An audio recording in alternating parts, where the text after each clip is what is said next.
Hello everyone and welcome to part 2 of my making of PowPow for Slayer Jinx. In this video you will see a variety of techniques that I use for making the PowPow. So even though you're not making PowPow yourself, you might learn a thing or two that you can use for other cosplays. So let's get started. Alright, let's start off with this thing here. I'm sorry I don't have any footage on how I made it, but it's the same principle as in the other video. Fill it up of EVA foam and then put wobbler on it. And as I have said before, don't waste too much time on making it too pretty because we're gonna Dremel it afterwards. And as I just said, it's time for the Dremel. Here you can really see how you get the smooth edges. Before I didn't use the Dremel on my wobbler, but even though it takes a bit more time, it really makes a difference. And actually sometimes it's a bit easier because you don't have to make everything perfect because you can just Dremel it afterwards. I'm using a smaller head for the Dremel now to get into all of the little corners. After Dremel and wobbler, it's time for some wood glue. This is to give it a more even surface since wobbler is a bit rough. So time to show how I paint. I start by adding a layer of metal acrylic painting.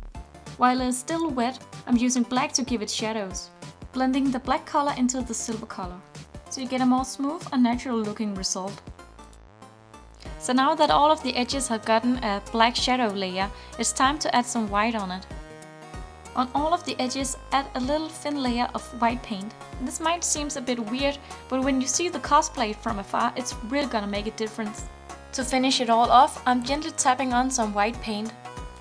And don't forget the big areas. I often forget to paint the white lines on the sides, but this is important too, since it's all gonna add up in the end. Now let's continue from where we left off in the last video, so let's work on the body of PowPow. I cut out the shapes we're gonna need from EVA foam. I make a small cut so it's gonna fit better. And now it's time to glue on all the parts. Make sure the two last parts we made are gonna fit. As you can see, I'm just measuring where everything is supposed to be before gluing it on.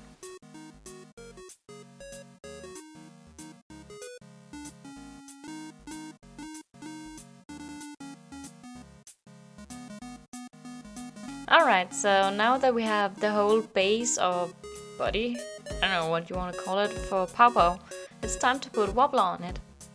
You can skip this step by putting a lot of layers of gesso on it, but I really wanted this to have a nice surface, so I used wobbler instead.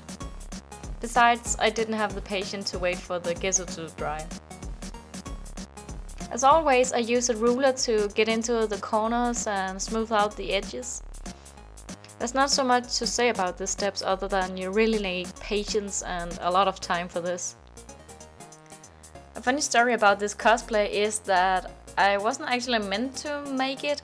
I was gonna compete in a craftsmanship competition and had found this cosplay from Our Kingdom, if anybody know what that is. But just when I had started on the cosplay, I think 2 weeks later or something, the new Slayer Jinx skin came out and my friends were like, you have to make it, you have to make it. And I kinda agreed with them, so I trashed everything I had made so far and started on this horrible, horrible project. I really wish that Jinx wasn't my favorite LOL champion because I hate making her weapons, but I love to cosplay the character so much that I keep finding myself doing it over and over again. I just had to pick the champion with the most weapons, didn't I? Okay, but back to the cosplay. So here I'm just putting all the excess wobbler in, and actually I wished I had put a little bit more on it, but I fixed that later. And it has become time for my favorite thing, Dremel. Let's celebrate with a Dremel montage. So when I want things to be really nice, I first give it a couple of layers of gesso and get into the corners where maybe some of the wobbler had been tearing apart or something, and afterwards I give it a layer of glue. When I'm done priming and giving it glue and all of that kind of stuff, I always use spray paint for the base color and then paint on the detail afterwards. So it's the exact same steps as before. First I use a metallic acrylic paint and then blend in some black paint. And for the last steps, I like to paint a little white lines around the edges and where it would naturally bend. I like to finish off with a transparent spray paint, so I'm sure that none of the paint will come off. Okay, moving on, it's time to make this handle thing. Nothing new here, building up of EVA foam and then Dremel. As you can see here, I forgot my own advice on turning the shape when cutting. But no worries, it just takes a bit more of Dremel. I wonder how many times I said Dremel so far.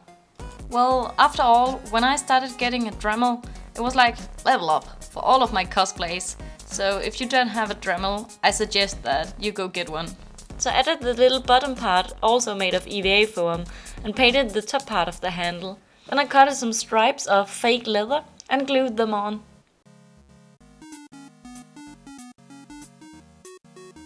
Moving on to these pipe things. I found this long pipe in my local DIY store, which I just cut out the way I wanted and gave it quite a lot of layers of glue. To give the pipes the metal kind of look, I cut out a piece of a sponge and then gently dabbed some black paint onto it. And now you can actually see in the background that the base have changed color. So yeah, here we are with new painted PowPow, and that was a mistake that only took like 3 hours to fix. I'm making a hole in the body where the pipe can go. You could of course just glue the pipe to it, but I want to get in so I'm sure that it's stuck there. So I'm measuring how long I want the pipe and using a saw to cut off the excess pipe. I wanted to extend the already existing rim around the pipe, which I used a piece of EVA foam for, and then a Dremel to level it. Here you can again skip putting wobbler on it, but again I want it to be completely perfect, so I gave it a layer of wobbler. Next step was of course to give it a layer or two of wood glue, before giving it a layer of spray paint. I'm using a layer of acrylic metal paint for making it easier to blend in the black color. And on the pipe itself I'm using a little sponge to dab on some black paint. I finish it all off by painting a thin line of white paint. If you have trouble shaping your EVA foam, use your heat gun to warm it up and it's much easier to shape. Nothing new here, work that Dremel. This might come as a surprise, but I didn't use wobbler on it, I just gave it a couple of layers of wood glue.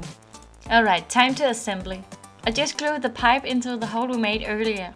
And as you can see, the pipe we just made has been painted and are also glued on. To make the pipe stick to the body part, I use contact glue. Paint a layer or two on each surface you want to stick together, and then wait 15 minutes before pressing them together. This is a good way if you want things to stick really good together. To make the pipe look more smooth attached, I used paper clay. After it had dried, I painted it the same way as the pipes. So this is where we are at now. So that was all for this part. Look out for part 3 where I'm finishing off PowPow. And thank you so much for watching, and don't forget to give it a like if this video was helpful. I hope to see you next time.